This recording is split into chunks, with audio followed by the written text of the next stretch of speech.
Lauderdale উপকূলের এক অবিশ্বাস্য ঘটনা। ডিজনি ক্রুজ লাইনের ডিজনি ড্রিম জাহাজ তখন ফেরার পথে বাহামা থেকে দক্ষিণ ফ্লোরিডার দিকে এগোচ্ছে। এমন অবস্থায় হঠাৎই চারদিকে জরুরি সংকেত বেজে ওঠে, আর যাত্রীরা দৌড়ে আসে ডেকে। মূলত এক বাবা নিজের জীবন বাজি রেখে ঝাঁপ দিয়েছিলেন নিজের ছোট্ট মেয়েকে বাঁচাতে। জাহাজে উপস্থিত প্রত্যক্ষদর্শীরা জানান, মুহূর্তের মধ্যেই অকল্পনীয় এই ঘটনা ঘটে। ছোট একটি মেয়ে জাহাজের রেলিং ছাড়িয়ে সোজা খোলা সমুদ্রে পড়ে যায়। এরপর বিন্দুমাত্র সময় নষ্ট না করে মেয়েকে বাঁচাতে বাবাও ঝাঁপিয়ে পড়েন বিশাল সমুদ্রে। এই ঘটনা ঘটে ৩০ জুন মার্কিন যুক্তরাষ্ট্রে।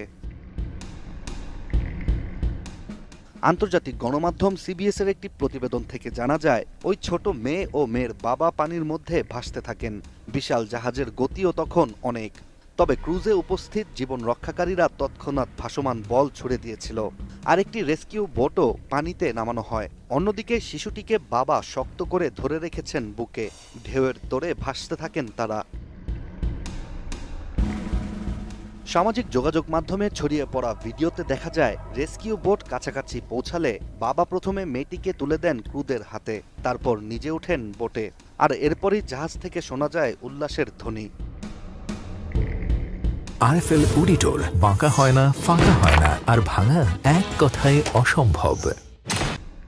বিশেষজ্ঞরা বলছেন, এমন অলৌকিক রকমের উদ্ধার ঘটনা খুবই বিরল। কারণ সমুদ্র থেকে কাউকে জীবিত উদ্ধারের হার মাত্র ১৭ থেকে ২৫%। তবে এখানে সবচেয়ে গুরুত্বপূর্ণ ভূমিকা পালন করেছে ডিজনি ক্রুজের স্টাফ ও তাদের প্রশিক্ষণ।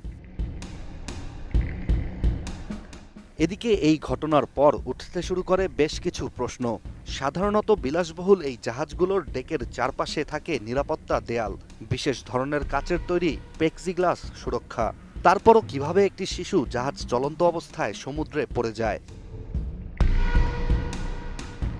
জাহাজ কর্তৃপক্ষ এখনও এ বিষয়ে কোনো মন্তব্য করেনি, যার ফলে শিশুটির পড়ে যাওয়াকে ঘিরে প্রশ্নগুলো হয়তো এখন প্রশ্ন আকারেই থেকে যাবে। কিন্তু একটি বাবার নিঃশর্ত ভালোবাসার প্রমাণ এই দুর্ঘটনার সাথে চিরস্থায়ী হয়ে থাকবে।